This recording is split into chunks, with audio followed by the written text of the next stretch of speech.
Pitaya.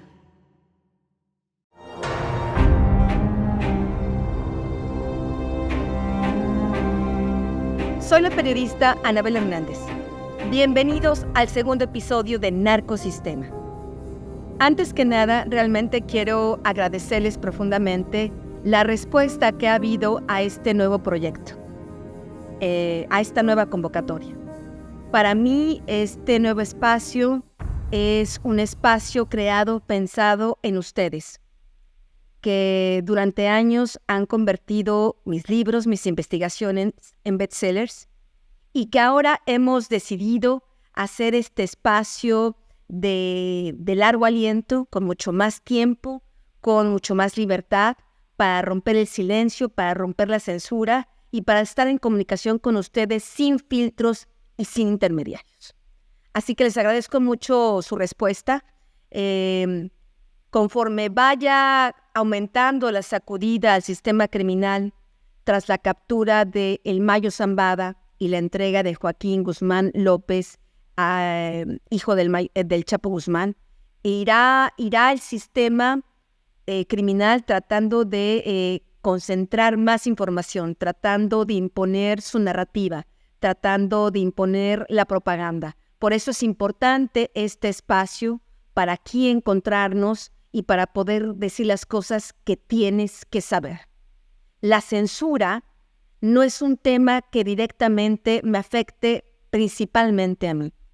Quienes tratan de imponer la censura, que por desgracia ocurre en otro tipo de plataformas, es porque no quieren que tengas derecho a saber. No quieren que entiendas lo que está pasando. Y si no entiendes, no puedes hacer que el poder rinda cuentas. En el episodio anterior, hablamos de la captura de Ismael Zambada García, alias El Mayo Zambada, líder hegemónico del Cártel de Sinaloa, la organización de tráfico de estupefacientes más poderosa del mundo. Hablamos de su génesis criminal, hablamos de cómo fue su captura y hablamos de su relación muy directa con el actual presidente de México, Andrés Manuel López Obrador. En este nuevo capítulo hablaremos de otra parte de esta ecuación, de estos integrantes del Cártel de Sinaloa, que es la facción de los Chapitos, encabezada por los 4 hijos procreados entre Joaquín Guzmán Loera, alias el Chapo Guzmán, uno de los principales socios del Mayo Zambada, y otras mujeres, porque los Chapitos no son hermanastros, no son hijos de una sola madre. Imaginemos que el Chapo Guzmán procreó 18 hijos, pues justamente un poco en esta mente criminal, pensando que su cadena de descendencia para ocupar el trono de su imperio criminal pues sería infinita. Entonces nos vamos a dedicar en este episodio a pero antes a mí me gustaría tratar de abordar un poco con ustedes, de analizar con ustedes, para mí, ¿qué es el narcosistema? Y por qué es fundamental poder entenderlo. Como lo habíamos comentado, llevo más de 20 años investigando el sistema criminal mexicano, particularmente los últimos 20 años al Cártel de Sinaloa. Y lo que he comprendido a través de documentos judiciales, testimonios de militares, testimonios de gente de la CIA, del FBI, de la DEA, a través de entrevistas que he hecho directamente a los integrantes del Cártel de Sinaloa, he podido entender cuáles son las principales 4 variables que conforman la ecuación del narcosistema. La primera variable son los carteles de la droga, sus líderes, sus familias, sus mujeres, sus principales lugartenientes, sus principales socios, los proveedores de materiales químicos, los proveedores de servicios de transporte, etcétera, etcétera. La segunda variable son los llamados delincuentes de cuello blanco, de los cuales en general se habla muy poco, pero que a lo largo de este podcast iremos hablando y profundizando en el tema. Me hablo de los hombres de negocios.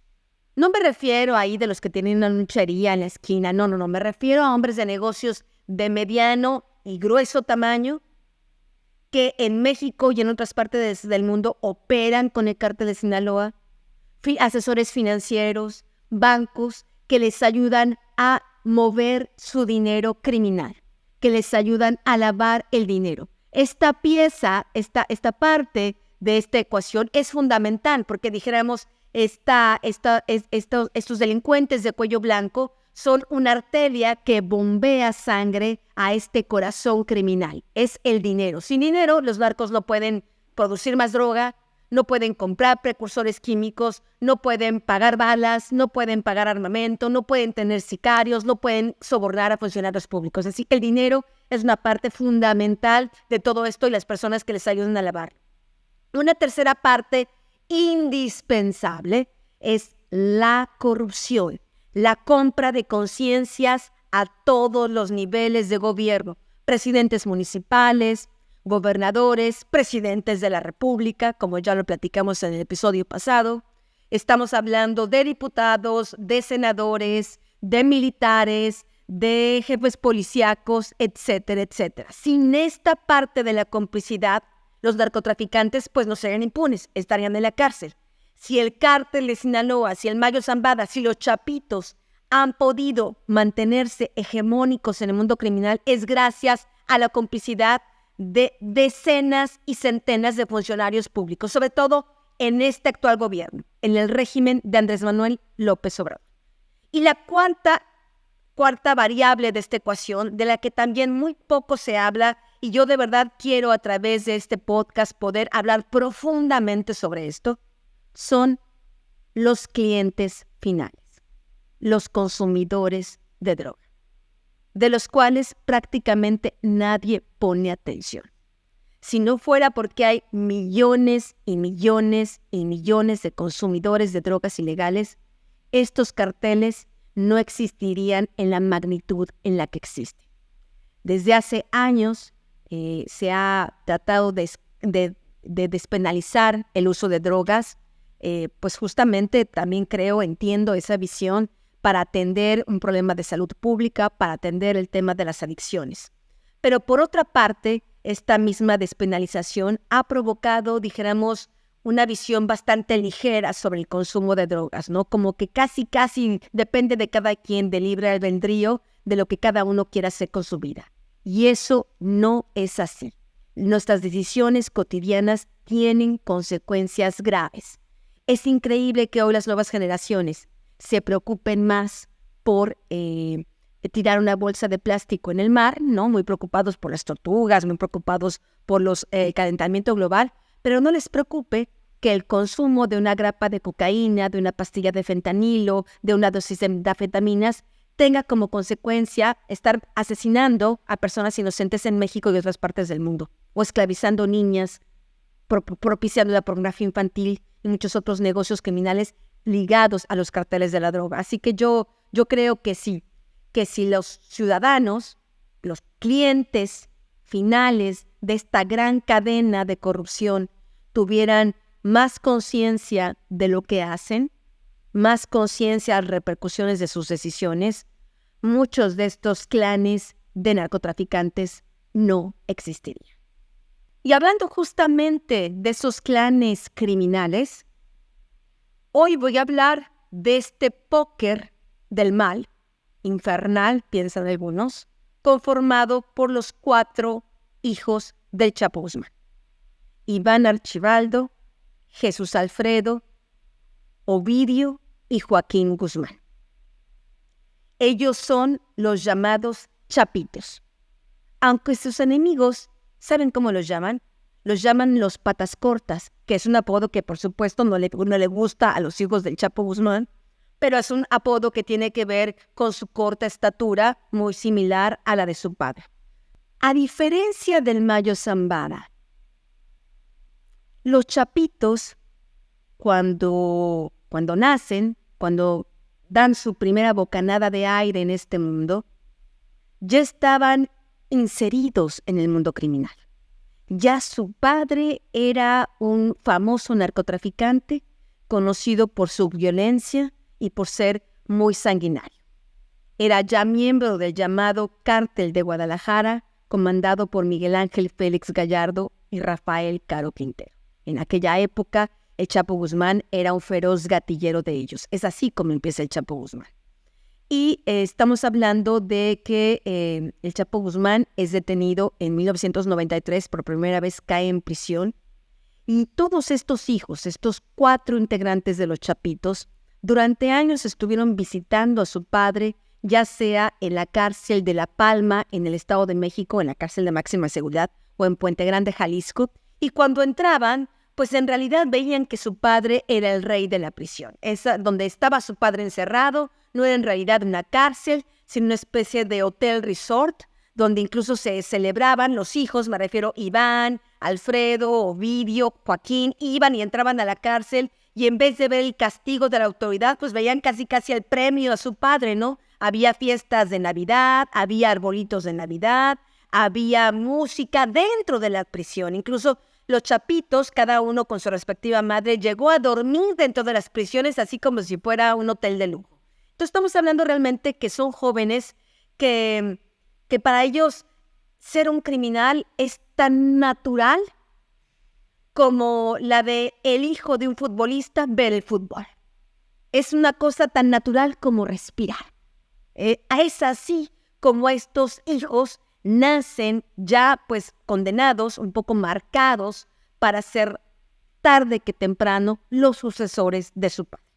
Hablaremos del primer hijo, Iván Archibaldo Guzmán Salazar, procreado con Alejandrina Salazar, dijéramos la primera esposa oficial del Chapo Guzmán. Iván nació el 15 de agosto de 1983. Tengo la copia de su acta de nacimiento como parte del largo archivo que he ido acumulando durante varios años. Él está realmente por cumplir, si estamos viendo las fechas, está por cumplir apenas 41 años este próximo 15 de agosto.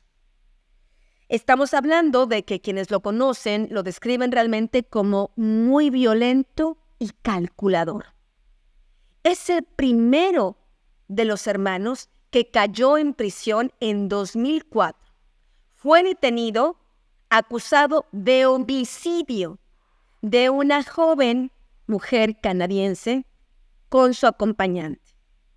Iván es tan violento que mató a esta mujer y a su acompañante solo porque esta joven canadiense se negó a aceptar su cortejo dentro de una discoteca.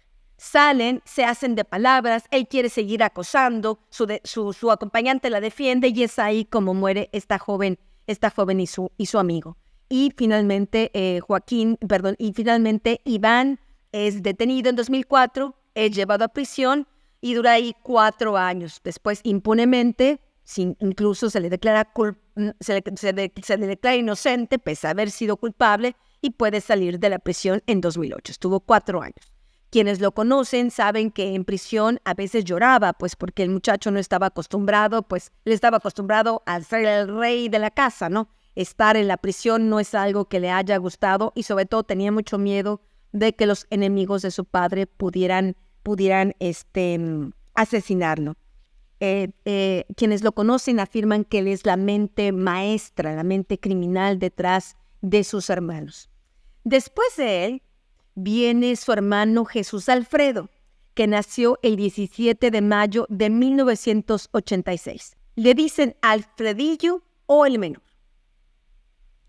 Él también es hijo de Alejandrina, es procreado por el Chapo y Alejandrina, digamos, es hermano directo de Iván. Entre ellos se llaman carnal, son muy, muy unidos. Alfredo es totalmente incondicional a su hermano, le es totalmente leal.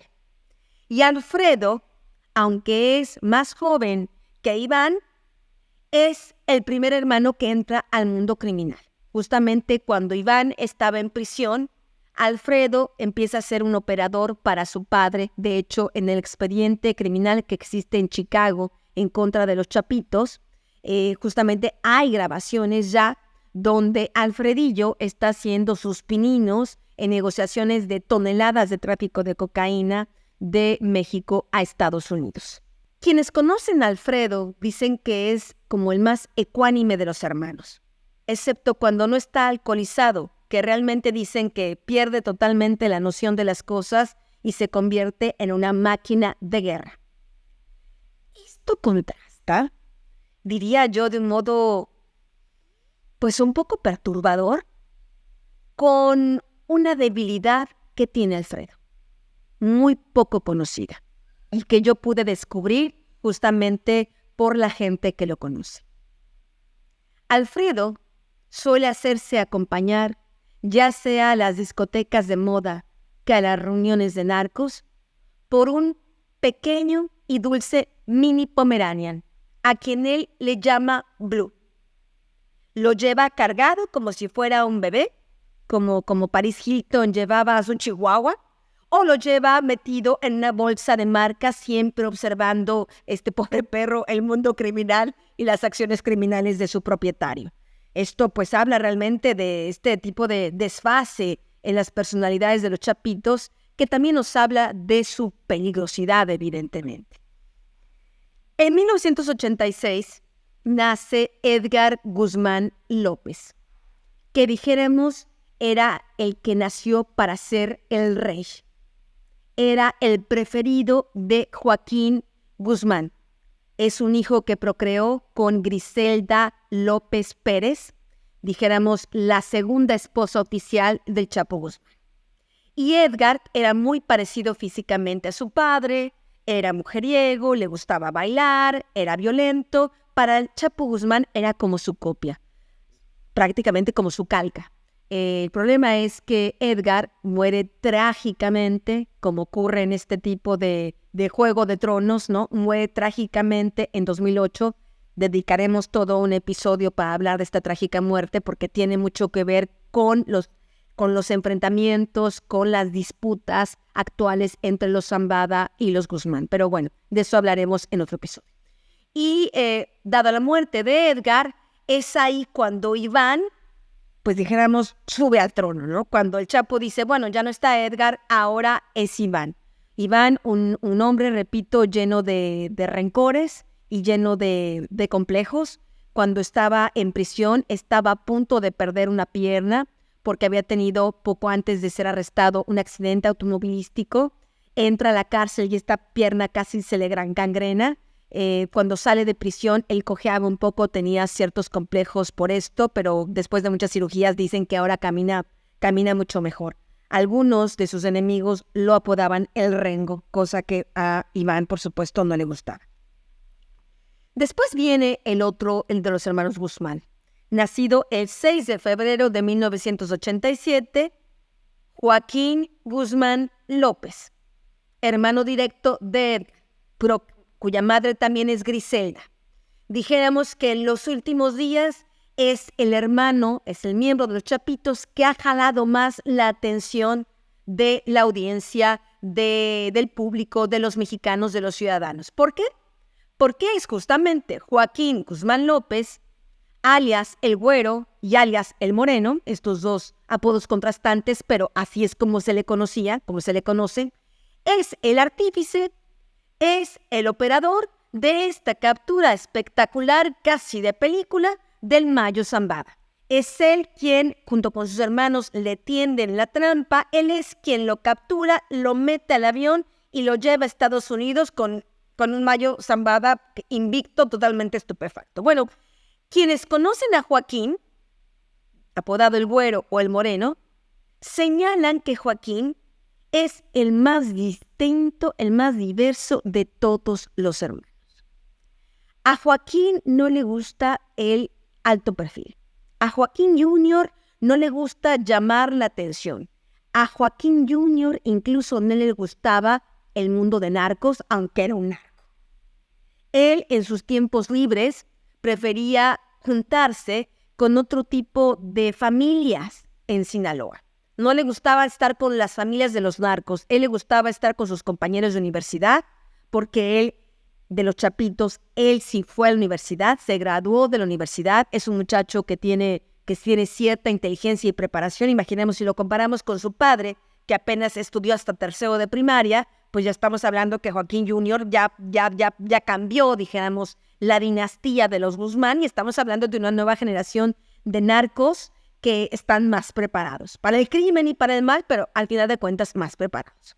Y entonces estamos hablando que Joaquín, su pareja sentimental, a diferencia de las de sus hermanos, que todas sus parejas sentimentales, sus esposas con las que han procreado hijos, tienen que ver con el mundo del narcotráfico, son hijas, son sobrinas, son nietas de importantes narcotraficantes. La esposa de Joaquín no. Joaquín Jr. siempre ha presumido que es el más inteligente de los hermanos. ¿Ustedes qué piensan? Bueno, no sé, son cosas que hay que preguntarse, porque al final de cuentas es el hermano que pudo tenderle la trampa a un narcotraficante que nunca en 5, 6 décadas de criminalidad habría pisado la prisión. Así que yo no sé si sea el más inteligente de los hermanos, pero evidentemente algún tipo de talento tendrá. Y no olvidemos que Joaquín Guzmán Jr. decide entregarse a la justicia, o sea, entrega al Mayo Zambada en ese aeropuerto del Paso, Texas, y él mismo se entrega a la justicia. Yo tengo información de que él y su hermano Ovidio ya habían establecido contactos con algunas agencias de Estados Unidos desde hace al menos 3 años.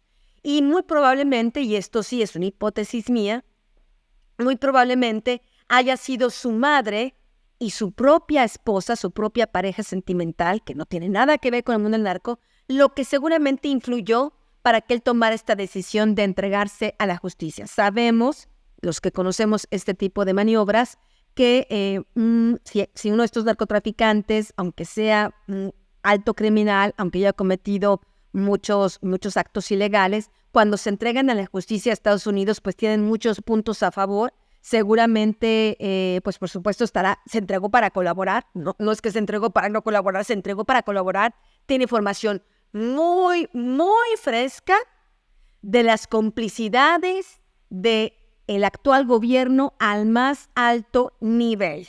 No hay la menor duda de que es uno de los hermanos que tiene información más fresca y seguramente estará cooperando. Después viene el más pequeño, dijéramos, de los chapitos, que es Ovidio. Ovidio, mejor apodado como el Ratón, nació el 21 de mayo de 1990. Le llaman el Ratón o el Ratoncito, y si bien el Chapo Guzmán no lo consideraba su heredero, porque dicen que tiene una personalidad un poco tímida, ¿no? Un poco apocada, a diferencia de sus hermanos. Sin embargo, era el más consentido, pues porque era el pequeño, el menor, el varón menor. Así que le dicen el Ratoncito. Él también es hermano de sangre de Edgar y de Joaquín. No hay que olvidar que Ovidio fue detenido exitosamente por el ejército mexicano en una operación ayudada por el gobierno de Estados Unidos en Culiacán en 2019, pero gracias a López Obrador, por las órdenes de López Obrador, tuvo que ser liberado, es detenido de nueva cuenta y finalmente extraditado en 2023, porque puede ser este gobierno muy cínico, pero pues tampoco son suicidas, dicen que no hay loco que trague lumbre. Una cosa es haberlo podido salvar, liberar impunemente una vez, pero hacerlo 2 veces era imposible, y el gobierno de Estados Unidos, el gobierno de México de López Obrador, pues tuvo que, ahora sí que, tragarse una tuna bastante espinosa y tuvo que extraditarlo. Sé hoy en día a ciencia cierta que Ovidio está también colaborando. Así que tenemos a estos 2 hermanos, Joaquín y Ovidio, que ya están colaborando con la justicia. Quisiera detenerme un poco más en lo que es Iván Archibaldo, el jefe de los Chapitos, porque es hoy quien realmente maneja los destinos de este grupo criminal, ahora con su hermano Alfredo, ¿no? Digamos, los 2 se quedan ya con todo el imperio, pero Alfredo pues siempre subordinado a Iván, así que es muy importante entender quién es Iván, cómo es Iván, ¿no? De él depende justamente pues el baño de sangre, que sin duda alguna, a mí me dicen, vendrá en los pocos días en Culiacán. si la guerra no se ha desatado, es porque me afirman que del otro lado de los Zambada y Ismael Zambada Siqueiros, alias Mayito Flaco, ya pues le cayó como balde de agua fría esta detención de su padre, que no se lo esperaba. Lo que ha estado haciendo en los últimos días, en las últimas horas, es estar hablando con las diferentes familias del cártel y con los diferentes grupos de sicarios para ver quién está con quién. Él necesita sumar la mayor cantidad de familias y de grupos armados a su favor para poder combatir a los chapitos que, como ya había señalado antes, en este momento tienen más dinero y más fuerza, dijéramos, bruta, tienen más sicarios, tienen más armamentos y pues tienen contactos al más alto nivel con el gobierno local y con el gobierno federal. Entonces, por eso es importante entender realmente quién es Iván, ¿no? Y cómo piensa. Y estamos hablando que Iván, como lo había señalado, es un sujeto desequilibrado, es un sujeto lleno de complejos. No olvidemos que él y su hermano Alfredo fueron secuestrados por la familia de Arturo Beltrán Leiva, de Alfredo Beltrán Leiva, en complicidad con el cártel de Jalisco Nueva Generación en 2016. Los iban a matar, los tenían ya hincados para matar a los dos hermanos, gracias a la intervención de su padre, el Chapo Guzmán, que amenazó directamente al Mencho.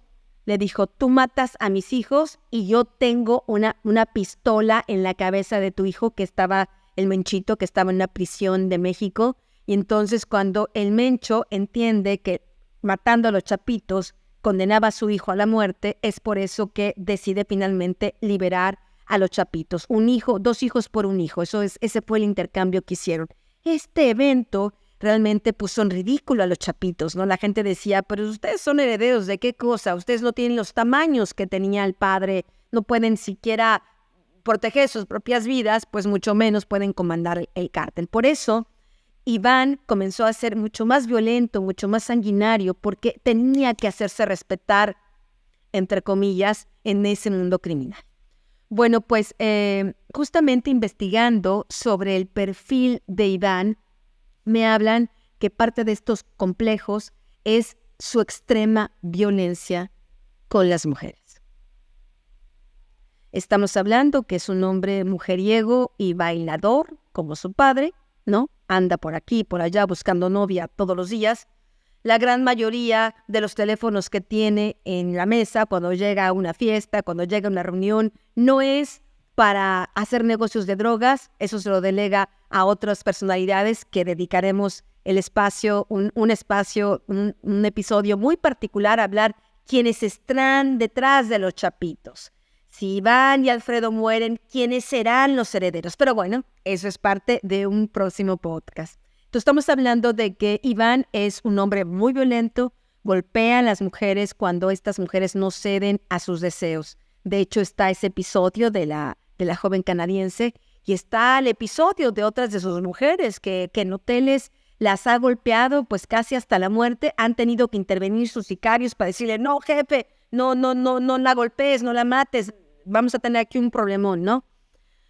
Bueno, pues este sujeto, Iván, pues imaginemos, estamos hablando de millones y millones de dólares que puede acumular un narcotraficante de esta envergadura. Le llaman el Chapito, justamente por ser líder de los Chapitos. Y yo en octubre del año pasado, hice una entrevista a Dámaso López Serrano, alias El Minilic, quien fue durante años socio, amigo, compadre de este clan de los Chapitos. Su padre, Dámaso López Núñez, alias el licenciado, fue durante años brazo derecho del Chapo Guzmán. Él también, dijéramos, conoce este mundo criminal desde muy joven.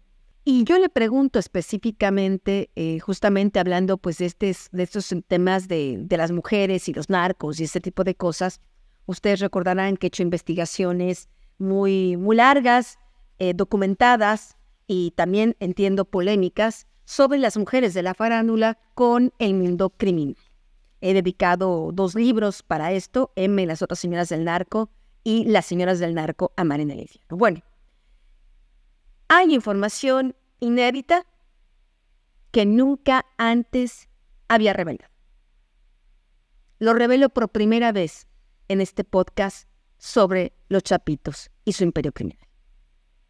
Yo le pregunté directamente a Minilic.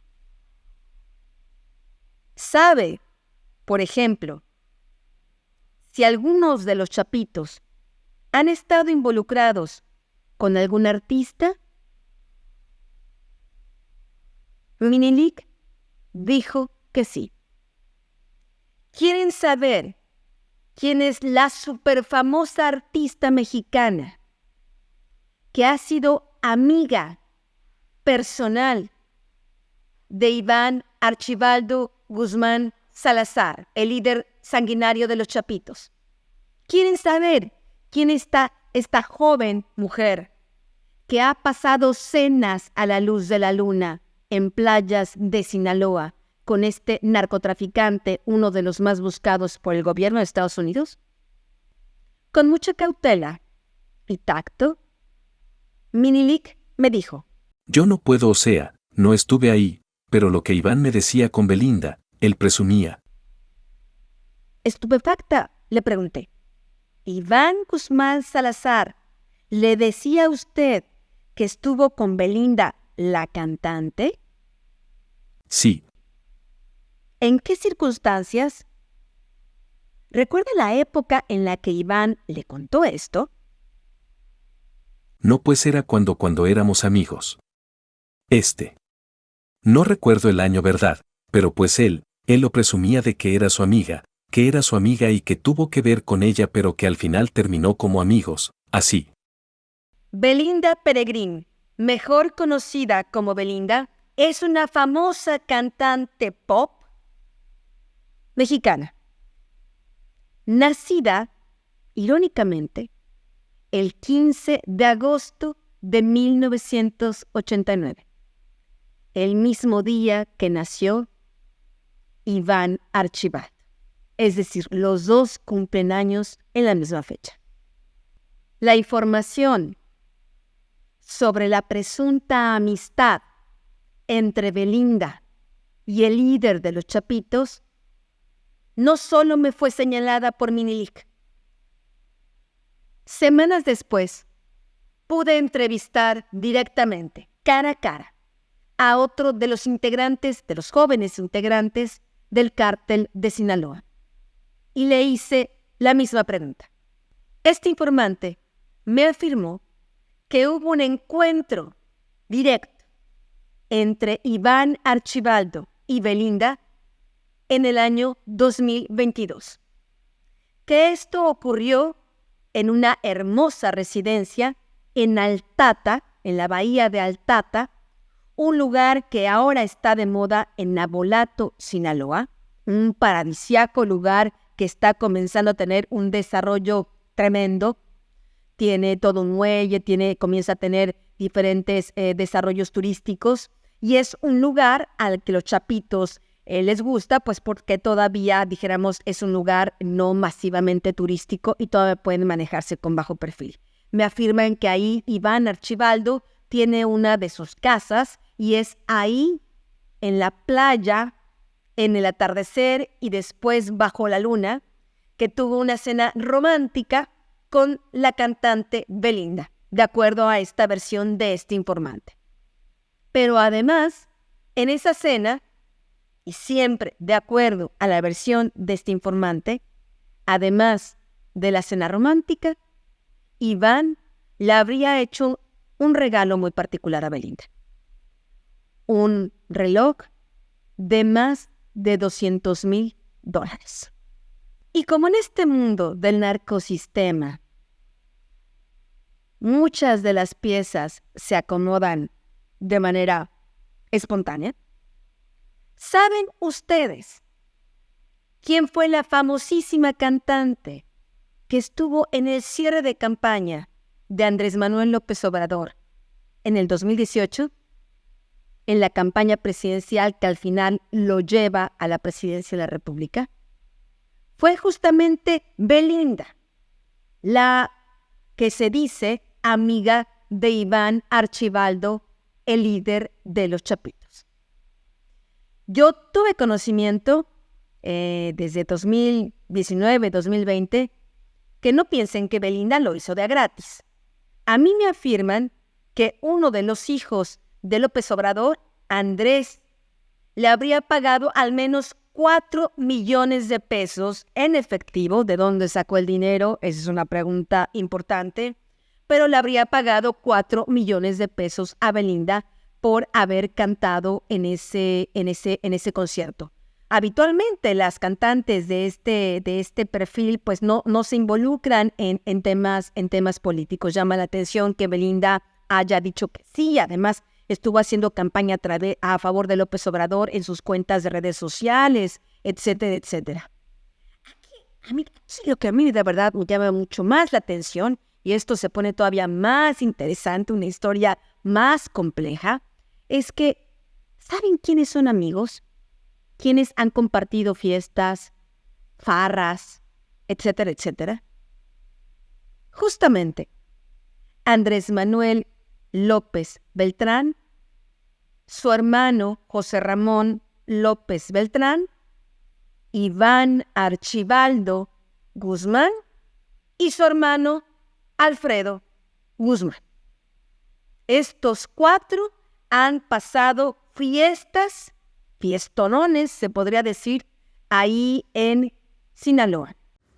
A principios de 2019, un enviado del presidente tuvo que ir por ellos a Sinaloa.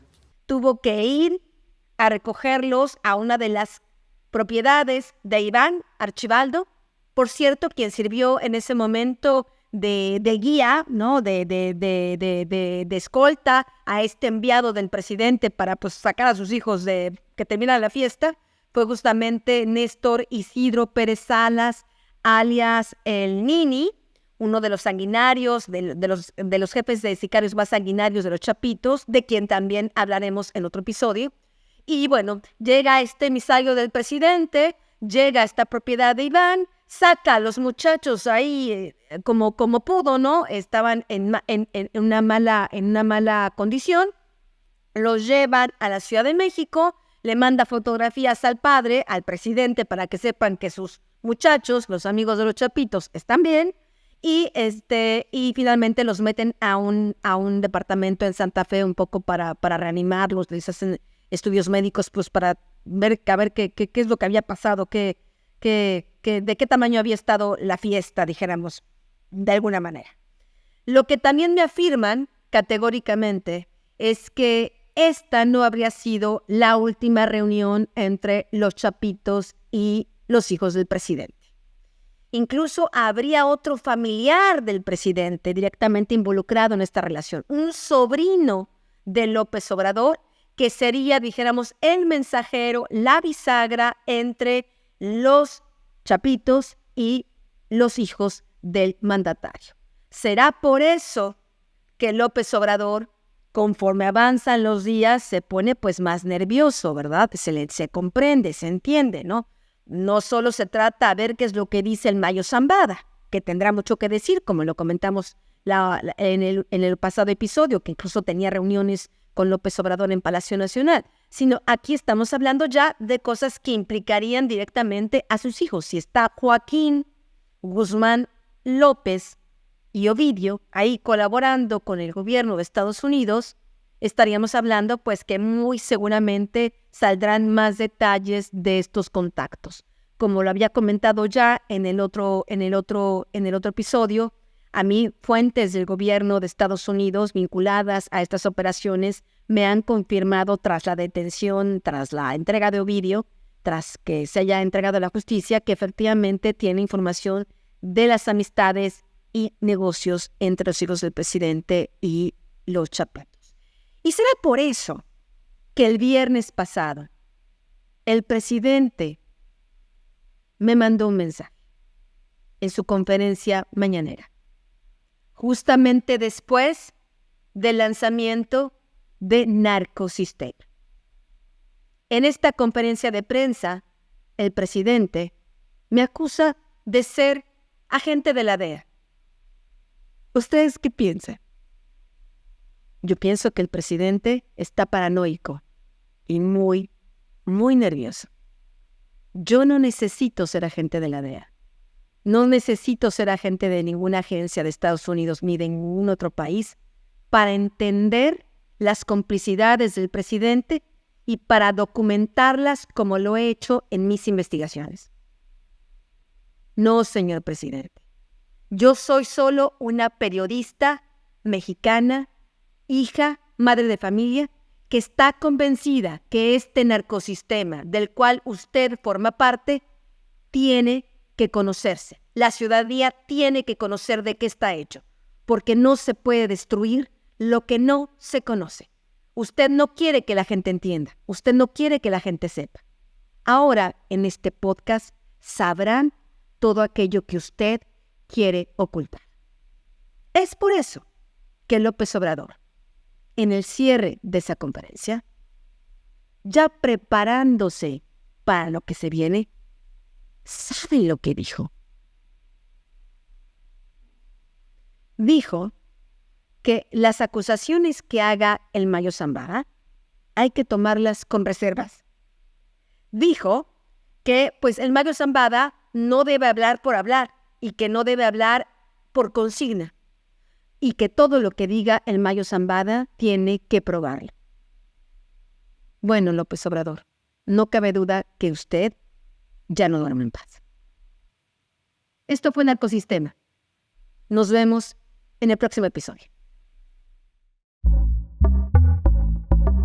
Pitaya.